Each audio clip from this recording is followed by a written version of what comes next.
Really want to see is each person linked to a team without walls, we've called it, which is a fully comprehensive team in the community comprising of social care staff, primary care staff and mental health specialist staff, all in one core team. At the moment we've identified 14 different professionals that would be in that team, and they would be 100% staffed and 100% trained and competent, and they'll be available 24 hours a day with very easy access. I think traditionally, if we haven't engaged with people, we get the decisions wrong.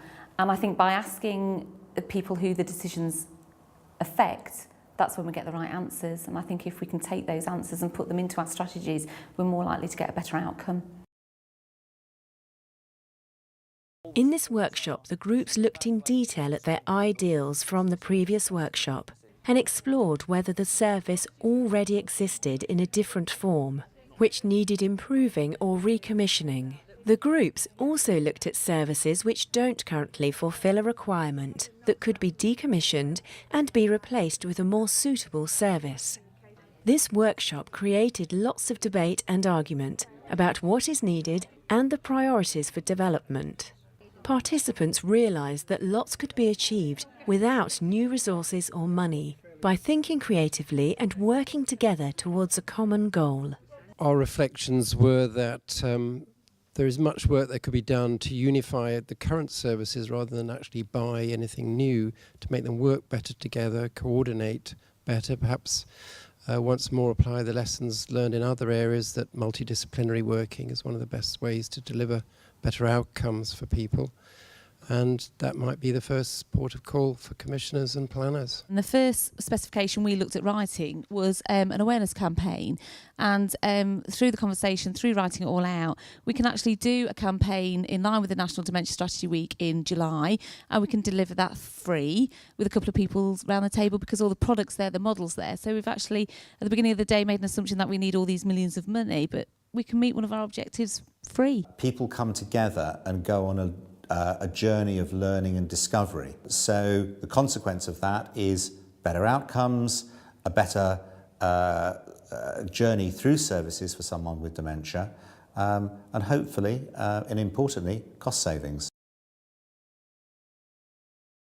The final workshop in the commissioning process brought together all the previous knowledge and information which had been gathered. The ideal services were prioritised by how effective they will be and how easy or difficult they will be to implement. Each ideal service was scored by these two factors to highlight those services on which the locality will concentrate. So in terms of taking decisions about, when we've only got limited amount of money that we can invest, either by recycling from one part of the system or from any other source, that will help with the prioritisation sort of process. There were the priorities that came out of the workshops that went into the implementation plans, which was like early diagnosis, can my GP be better trained? Can I get a better, quicker diagnosis? Can quality be better in care homes and in acute hospitals, etc.? But the main things that came out of people living with dementia, when we did the discovery work, people were saying to us, we want early medication, we want the right medication at the right time. We want happy staff. We want quality services, but if you train people, that's where we're going to get the quality. We want to have homely environments, not clinical environments. We want things like aromatherapy. We want things like art for our day centres. We want to be able to do things with our family. We want individual budgets.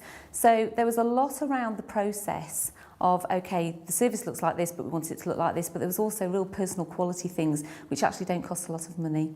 Eliminating waste by shared mapping of existing resources and identifying clear priorities for the future, these have been models of quality, innovation, productivity and prevention in action. Our work in the East Midlands has been particularly interesting because it's the first time that we've actually developed a regional implementation programme in quite this way. And I think one of the strengths of that work has been the way in which colleagues in the local authority and the NHS have come together to work as a single entity. We are confident that that is actually going to result in significantly better outcomes for people with dementia in the East Midlands. Activity across the region will be reviewed regularly, and the original core group of people with dementia and their carers continues to meet to share experiences, opinions and wishes. I'd like to say a big thank you to everyone that's been involved. We could never have achieved what we've achieved in this past year without that energy and enthusiasm. And also as well, the most important bit is a big thank you to people who were struggling to live well with dementia but brought forward their stories, which enabled us to really get a better future for the predicted growth that we know is going to be there in a couple of years' time. This film has shown what can be achieved when people who need to use dementia services are involved in their planning and commissioning. A vibrant journey, we have revealed just the tip of this experience. The laughter, tears, anger, sorrow, and daily challenge of living with dementia. At the end of its first year, people in the East Midlands are proud of what they have achieved for the dementia strategy. It's been great to be involved and to feel that we're being listened to. As a specific highlight, I think I'd probably pick out the one-day conference that we had last October, where the energy for doing something in the room was palpable. It gave me some hope that actually something might change. I think knowing that we're going to be able to help other people and knowing that there is hope. I think that's the main thing that came out of it, that we particularly want to help everybody who gets Alzheimer's to know, to the knowledge of what to do and when to do it. Think about the people with dementia. Think about how it affects their brain. It really isn't like any other mental illness, but at the same time think about the carer, to take both people on board, not just one. Talk to us. Shout about it, talk about dementia, raise awareness, don't be frightened of it. It is a nasty disease, but it's something we all have to face, we all have to talk about. Don't be frightened of it. It's not catching. Talk to the person with dementia. That's what they really need, not putting on a pedestal or hidden behind a screen. Talk to them, be with them, be there for them. I'm very grateful to have been given the opportunity to speak my views. And I'm glad that so far I feel they're being listened to. I'll say again, I just want to see them being delivered. I just want the service to be better. And I really appreciate the amount of time and effort that these people at the top have put in. And I would just like to say to all of them, thank you for doing it. And I really do wish you success.